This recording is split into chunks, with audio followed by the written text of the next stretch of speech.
Hi, boys and girls. It's me again, Piper. And I'm back with a story that Mommy said she read when she was a kid. Whoa, now that's a little confusing. My mommy was once a kid? I thought a kid was a baby goat. I kid. Anywho, this week's story was written by Ezra Jack Keats. Really, Mama? Ezra Jack Keats? I love books by Ezra Jack Keats. Like Peter's Chair, A Letter to Amy, and his most famous book, The Snowy Day. Ezra Jack Keats loved to write and illustrate realistic fiction stories for children. Do you know what that means about the genre of realistic fiction? It means that the story and the events in the story could happen in real life, and that the characters do things that real people and animals do. So I wonder what that says about me. When Ezra was a boy, he loved to draw so much that he would draw right on the kitchen table. Can you believe that? His mother was so proud that instead of washing it off the table, she kept it. Now, boys and girls, I do not suggest you try this at home. If you too like to draw, that is so awesome. But you should only do it on paper and materials that your parents say that you can. Phew! That was a close one. Ezra Jack Keats could have caused a new national challenge if we weren't careful there. So let's just recap. Drawing, very good. On the kitchen table, very bad. And not on the carpet or the floor either. That will probably make sense a little bit later. Oh boy, we should really get this lesson started. I know we've been learning about our story elements lately, like the characters, setting, the beginning of the story, or where the problem starts, the middle of the story, where the events occur and take us to the end of the story, or where the character solves the problem and hopefully learns something. If we want to understand the sequence of events in a story, or the order that things happen, it might help to think about those elements. Okay, hey, come a little closer. I've got something really important to tell you. It's like learning a Jedi mind trick. I don't really know what that means, but Mommy says she'll give me a bully stick if I say that sentence. So, I'll do anything for a bully stick. Okay, so you're listening, right? Well, I'm about to tell you something most people don't know that Mommy told me about when reading a story. She said that if the main character says the words either I want something, I wish for something, or I need something in a story, it's a well-formed story, and what they want or need or wish is the problem. Can you believe that? Isn't that the most amazing thing you've ever learned? Don't you feel like you could dig a hole in the rain right after a fresh bath? Because why not? You're a super smart puppy now. You can do anything. No? You don't feel like a super smart puppy? Huh. That's weird. Oh. Anywho, try to remember that little reading trick I just taught you. Now let's get started. Ezra Jack Keats, Whistle for Willie.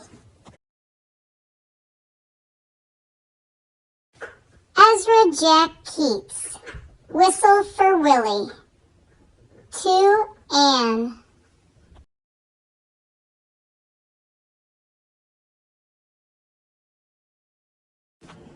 Oh, how Peter wished he could whistle. Wait a second. Did I just read that right? Did the main character just say he wanted, needed, or wished for something? You bet your last paw he did. He wished he could whistle. Woo-hoo! Now, I'm going to pay close attention to see if the events of the story are about Peter learning to whistle. Did you see that? Told ya! Super smart puppy over here. That's right. It's me. Now, let's get back to Peter and his learning to whistle. He saw a boy playing with his dog. Whenever the boy whistled, the dog ran straight to him. Peter tried and tried to whistle, but he couldn't. So instead, he began to turn himself around. Around and around he whirled, faster and faster. So obviously, Peter is our main character. I'm going to add that to my story map. I wonder why Peter wants to learn how to whistle. When he stopped, everything turned down and up. And up and down and around and around. Whoa, Peter looks like he's getting dizzy from whirling around in circles. He's so dizzy, the lights look like they're falling off the street lamps. That happens to my mommy when we're in the backyard and I find the one thing that she doesn't want me to have. Usually it's a pine cone. And then I pick it up in my mouth and run as fast as I can in circles around her. I think it is so fun to play chase like that. Mommy does not. Peter saw his dog Willie coming. Of course, I should have known that Willie was his best four-legged friend. Quick as a wink, that means really fast, he hid in an empty carton lying on the... here comes a big word I don't know. Let me look at it a little closer. Oh, I see the word side and the word walk in it. If I put those two words together, it makes sidewalk. Hey, that's it. Quick as a wink, he hid in an empty carton lying on the sidewalk. I walk on the sidewalk every day, and now I can read the word too. Wouldn't it be funny if I whistled? Peter thought. Willie would stop and look all around to see who it was. Peter tried again to whistle, but still he couldn't. So Willie just walked on. See, there's another reason or event to show why Peter wants to learn how to whistle. Peter got out of the carton and started home. On the way, he took some colored chalks out of his pocket and drew a long, long line. There's another compound word on this page. Can you find it? Right up to his door. He stood there and tried to whistle again. He blew till his cheeks were tired, but nothing happened. He went into his house and put on his father's old hat to make himself feel more grown up. He looked into the mirror to practice whistling. Still no whistle. Peter tried to whistle this time while wearing his father's hat.